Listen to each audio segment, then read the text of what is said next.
Welcome back to They Did What? Your source for the internet's craziest, most entertaining stories, where I go over them, analyze them, and most certainly make fun of them. Today, I'm going to go over a pretty entertaining story that was actually sent in to me by a subscriber for my Strong Successful Male channel. However, given the subject matter and what he does in this story, it's more appropriate over here. This is about a guy who I'm guessing is probably about my age, late 40s or so, and he shares his story from maybe 25 plus years ago during what began in the dot-com bubble era in the late 1990s. And this guy was in tech, worked for a startup, made a lot of money, did very well for himself before the bust. And he shares his story about how he, a guy who made a lot of money and didn't know any better, got himself involved with a gold digger who absolutely was using him for everything it was worth. And this guy then discovers, putting her beauty aside, because she was quite beautiful and roped him in, that she had a side business. Yeah, guess what she was doing? She was an escort. And upon finding this out, this guy decided not to get mad, but to get even. And what he does and how he exposes her, not just to certain people, but also her family, is quite hilarious. And I thought it'd be a great story to cover here, guys, aside from the entertainment value, because you guys like a good revenge story, and it's warranted, making a couple very important points. I don't care where you are in life, whether you're a multimillionaire, a freaking billionaire, or just an average Joe. You got to do your homework and who you get involved with. Their history, everything. This guy married a gal who was an escort, for heaven's sake, and he didn't do his due diligence. And he did this on a second marriage, which we'll get into in a moment. But also, guys, if you are a guy that's doing well for yourself and you make the mistake of flaunting it, be aware there are women out there that don't care. They're going to use you for your resources. And do not kid yourself if all of a sudden beautiful women are starting to pay attention to you because you're flaunting your wealth and resources. But when you're younger, they didn't give you the time of day. Understand it's because your resources, they're going to use you. So you better not kid yourself and be realistic. And this guy fell for a gal he described as a 12 instead of a 10. And you'll see what happens. But anyhow, guys, it's a longer one, but definitely a good one. So he says here, hello SSM. I've been listening to your channel for a long time and finally decided to send in my own story. Feel free to smack me because looking back, the red flags were probably visible.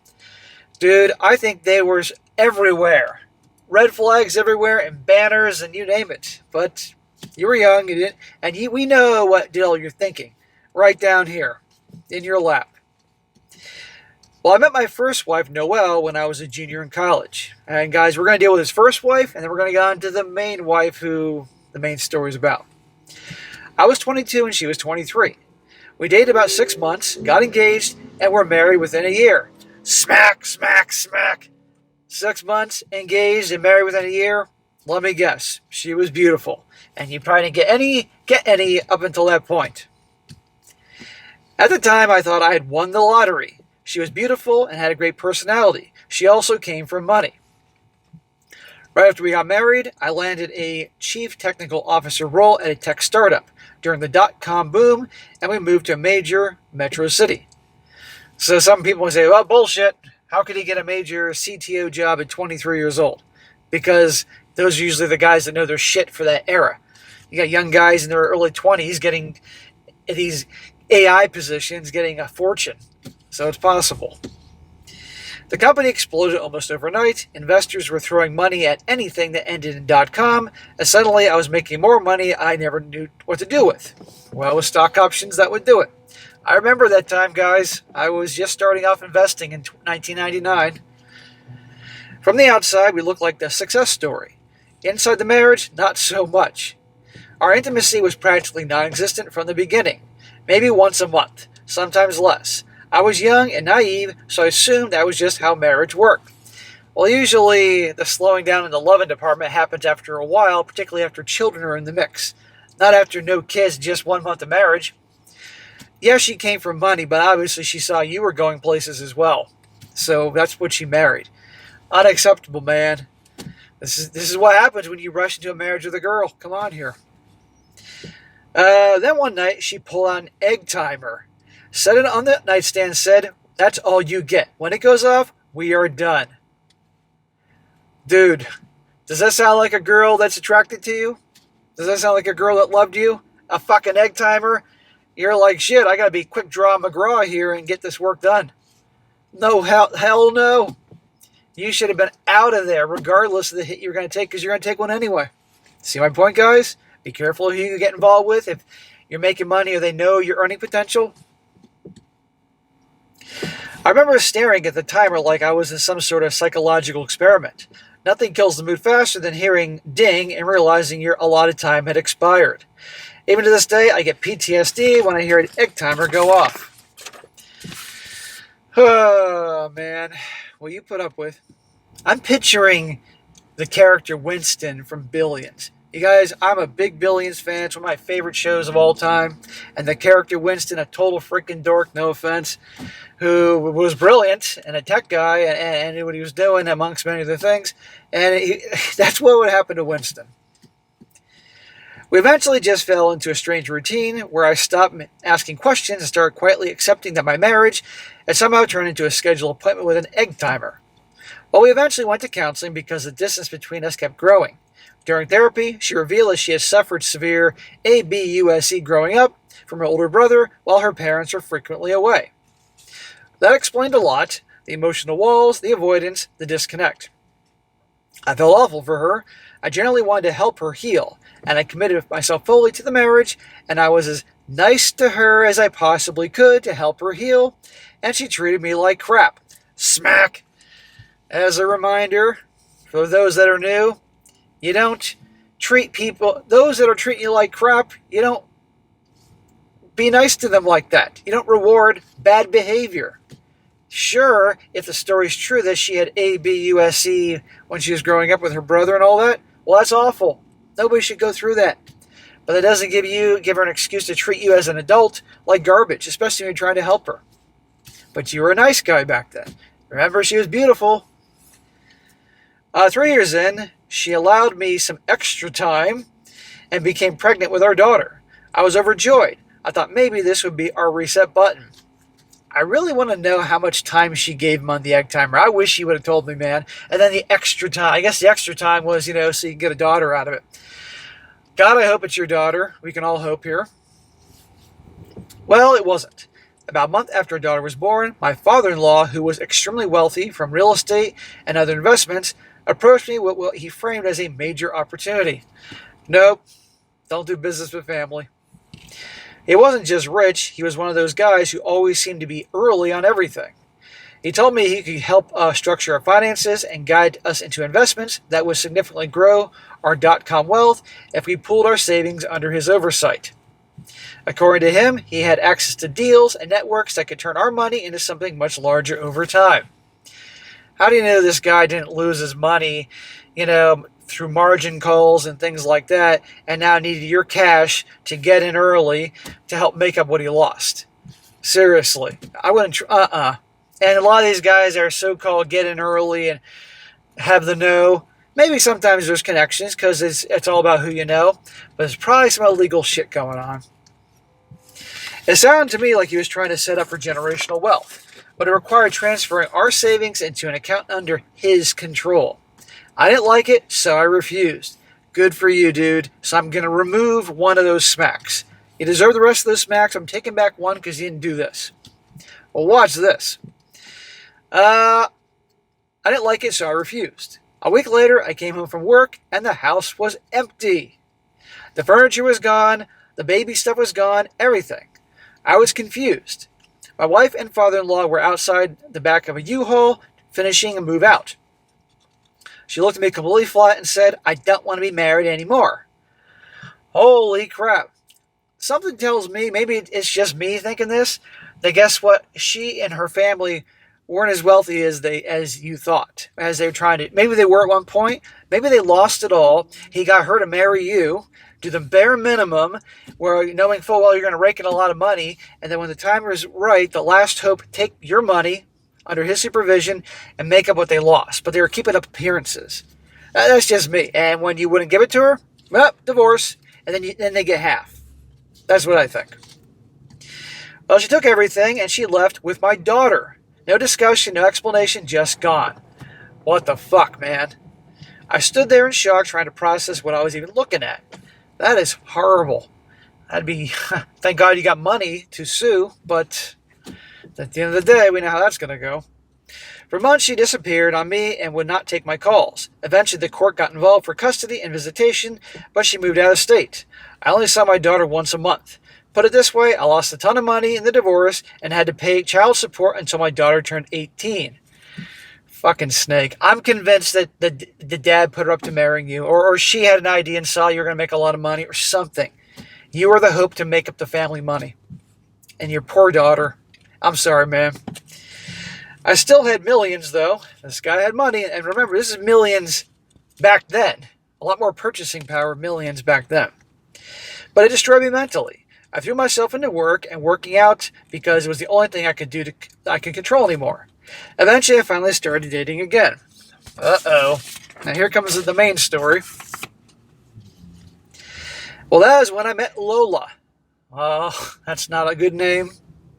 She was working as a waitress when I met her at a restaurant/bar. The place was dim, but I noticed her immediately. She was stunning, a definite 12 out of 10. The kind of beauty that makes you forget what you were saying mid-sentence, and we instantly clicked. How interesting.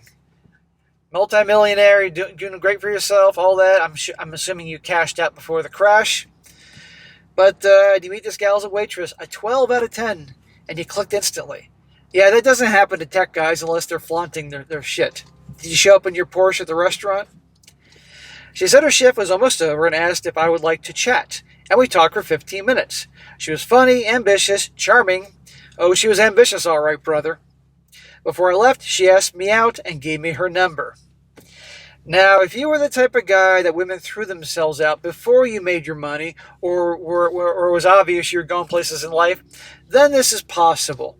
But I don't think that you were that guy. So, what do you think was going on? I know he knows this now, but I have to point this out for new people that are here to learn shit. On our first date, it was incredible.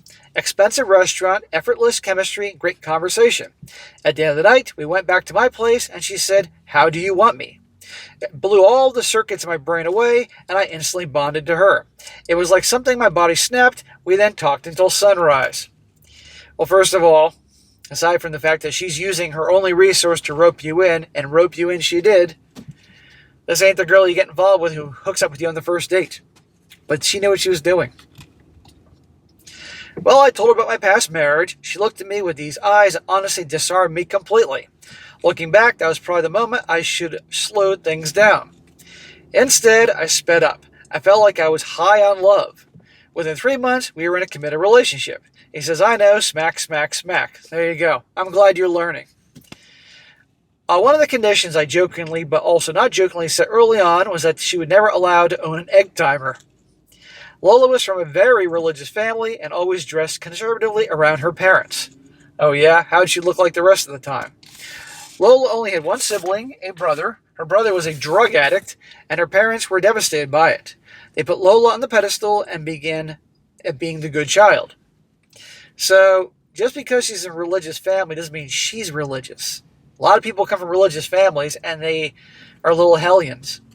If she is willingly, by her own choice, religious, and would adhere to various conservative ways and things like that us guys would like, okay. But clearly that's not the case. We then started a tech business together, smack, with your girlfriend or wife. Don't do business with family. I funded it. Big fucking surprise. She ran marketing and she was generally talented. It took off. She eventually became president of the company. Marketing, huh? How did she get business? We can all debate in the comments section about that. She still insisted on working her waitress job on weekends, even though she absolutely did not need it. What? She would say, weekends are my time. This really bothered me because I wanted to be with her as much as possible, and she did not seem bothered by going away for the weekends. Look, let me tell you something right now. I worked in restaurants for a number of years during high school and college.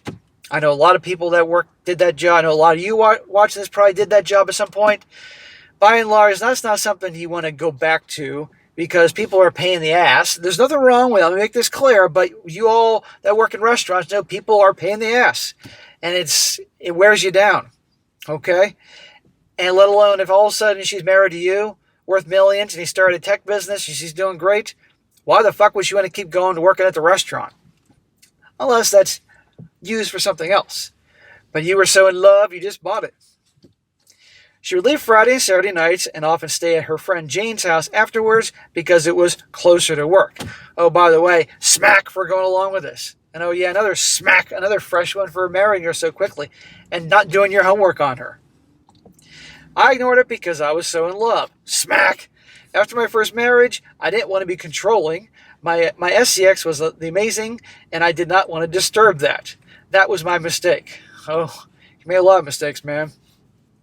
Well, one Saturday night, I decided to surprise her at work. I had never gone back since the night I met her. When I got there, I asked for her section, and the hostess said Lola is not working tonight.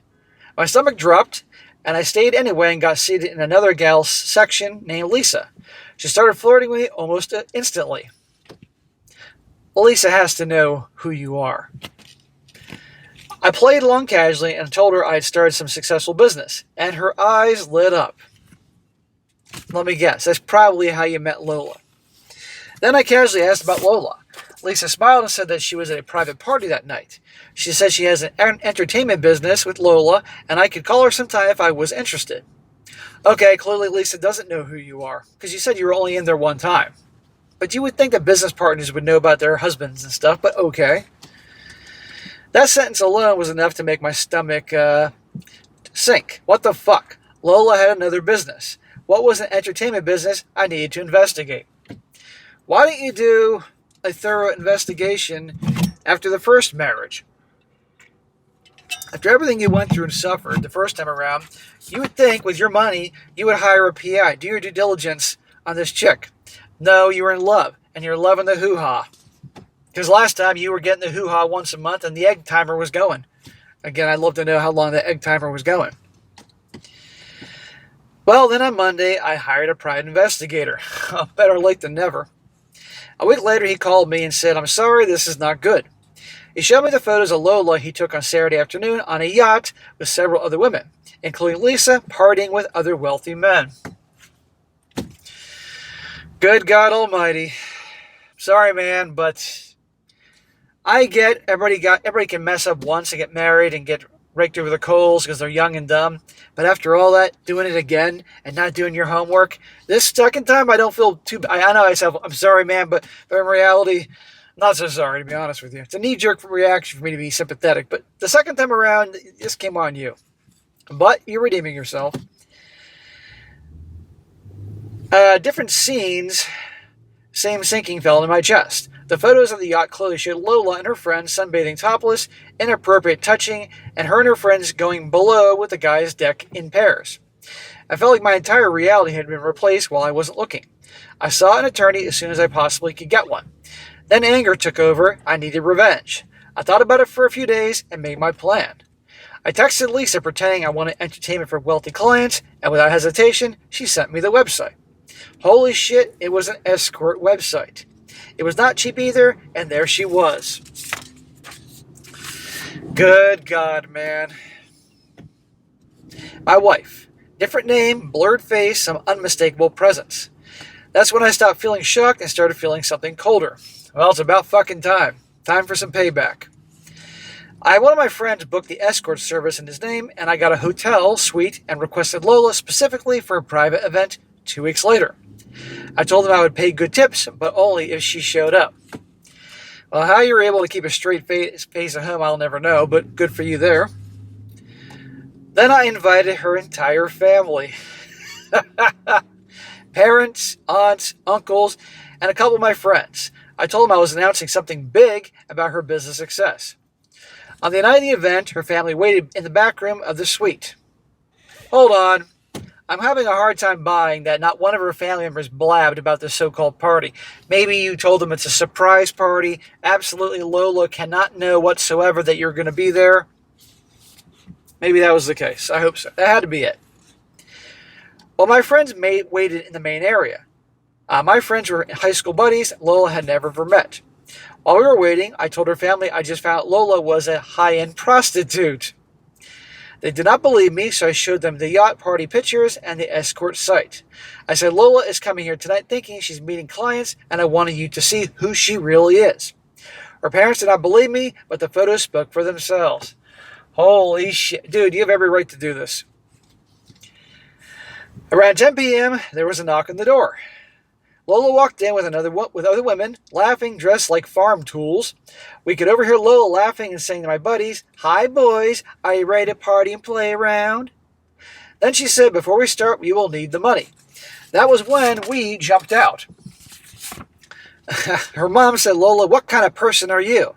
Her dad said, "We did not raise you like this." Can you imagine the shock on all their faces? The moment she saw her parents, her face completely changed. Then she saw me and buried her face in her hands. Okay, here we go with the cliche statements. Her parents were shocked. Her father looked like he'd just been told gravity was optional. Then her mother started crying instantly. Lola kept repeating, "It's not what it looks like." I said, then explain it. Well, she couldn't. Our mom said, "We saw pictures of what kind of parties you conduct. You are disgusting." Right then, the process super walked in and handed her the divorce papers. God damn, man. That's hilarious. Okay, I'll remove one smack for you, again, handling this well. You're still way in the green of the smacks here. The timing was almost cinematic. She broke down, crying, shaking, and begging. Her family was in shock. Her mom looked devastated. Her father could even speak. I mean, I'm sorry for the parents. So they got the drug addict son, and they got the freaking hooker daughter. I told her the room was for her the other night to party as much as she wanted and never come home. As I was leaving the hotel, she was texting me. She was saying things like, "How could you do this to me? Why did you involve my parents?" After I didn't respond, she started begging and pleading and asking for a second chance. That was when I blocked her. I asked her parents to come and get her stuff, and she tried contacting me, but I would never answer the door. I did not talk to her until we met for mediation. During the divorce, we discovered that she had hidden over $250,000 in a secret account from her side hustle. Was she reporting this as income? The feds might want to know about $250,000. The judge was not impressed. She got no alimony, and I kept the house. Wow. I let her tech business go. Between that and evidence of the escort business, the judge had no sympathy for her. My lawyer said that was enough to establish cheating, but we were in a no-fault state. The only legal ground is that the marriage was irreparably broken. Unfortunately, no farm implement repairman could fix this damaged piece of work. What can matter is financial misconduct tied to an affair. For example, if a spouse spent marital community money on an affair partner, hotels, gifts, trips, rent, secret accounts, etc., the court may consider that dissipation or waste of marital assets when dividing property. Because of the nature of her hiding the $250,000 from me, I did not pay alimony or give her half my assets, which was still in millions from good investing, and I had a separate bank account. Well, I still want to know. I like to know how long you were married at this point. You know? Instead, the court gave me half of the $250,000. Lola got half of the tech business, but I made sure it tanked and eventually bankrupted it. Well, obviously you were the brains behind the tech business. It can't operate without the tech guy. So very easily, sure, she can have half the business, no problem.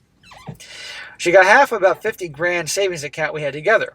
We did not have a prenup, which I thought was screwed. I was screwed. You didn't get a prenup after everything you went through in the first marriage? Smack! Yeah. When you were thinking all that, was there big boobs in your face and you weren't thinking clearly?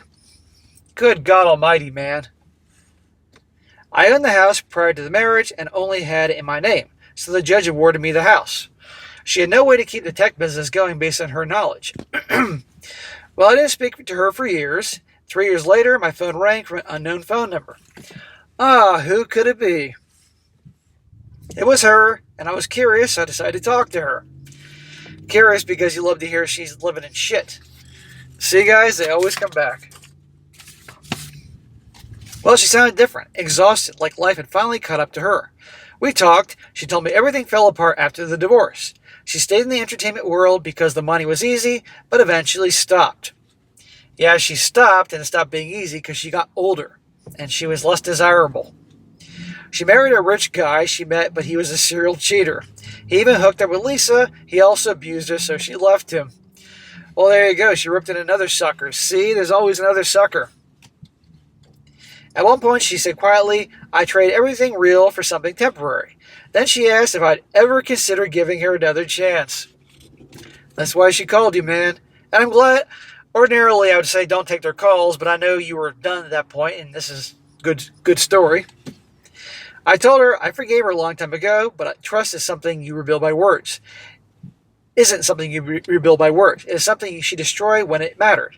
There was a long silence. Then she said, yeah, I deserve that. That was the last time we ever talked. These days, I keep my life simple. I spend time with my daughter, focus on work, and enjoy the peace of not wondering what kind of weekend plans are actually happening behind my back. You mean you never remarried? Good for you. Now you have peace. Your daughter's an adult. You got a good relationship with her. You got money. It's all you need, man. 2 marriages. There ain't no fucking reason to get a third one. Don't even think about it. Get a dog. Get a cat. Get a couple of dogs. Get a couple of cats. Don't mix the two unless they're kittens and puppies at the same time. And have your daughter and your hobbies and your bros, and that's all you need. I think after these 2 experiences, I'm totally done with women.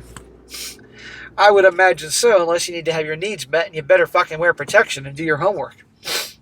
I've committed myself to just remaining single and dating on the side, but nothing serious. Please tell me you got a vasectomy. Please tell me. And if you didn't, the protection. The SEX is way more amazing in my single life than it was in my first marriage, and I don't have to put up with the crap. Keep up the good work on your site. I wish I had read your advice years before my first marriage.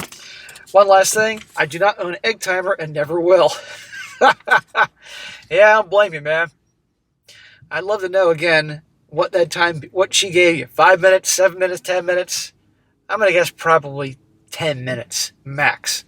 You know, and there ain't no way he got BJs or anything, and I'm sure it was starfish sex and all that. But, well, guys, what have we learned here? Aside from good, entertaining, and revenge story, if you do well for yourself, watch out. If they never were into you before, and now you got resources, and you're foolish enough to flaunt it, I mean, yeah, you're allowed to reward yourself with a decent car and dress decent, but you get my point about flaunting it part. Be careful. Because they're likely into you for what you can provide, nothing more. They want that beta male provider, and they have fun on the side. And if you are still going to get married regardless, do your homework, especially if you got money. Get a prenup. Do all the smart things and ensure the prenup will work. And that's a whole other conversation, okay? Get a private investigator. Nowadays, you need one. Because especially if you're with a gal 20 years old or older, in the age of social media where everybody seems to have Instagram and TikTok and all that, God knows what they're doing online. You need a PI to do all the dirty work. It's worth the money. And do not fall. Don't let the big boobs and the tight ass and the pretty eyes and the pretty face fool you. Okay? There are plenty of gold diggers out there and so many gals out there feeling entitled to a top guy. You know, and even if you are tall and in good shape and make money, they're still going to pull this crap. So be careful. Okay, that's all I got to say. So anyhow, bro, I'm glad you didn't remarry a third time. I'm glad you're doing well. You learned your lesson after marriage number 2. Good for you. But good God Almighty, you made mistakes. But at least you learned, and you had the balls to write in. So good revenge story. I think it's hilarious, and she got what she deserved. I can't imagine where she is in life right now. She's probably panhandling out in front of fucking Cheesecake Factory or something like that. But too bad for her.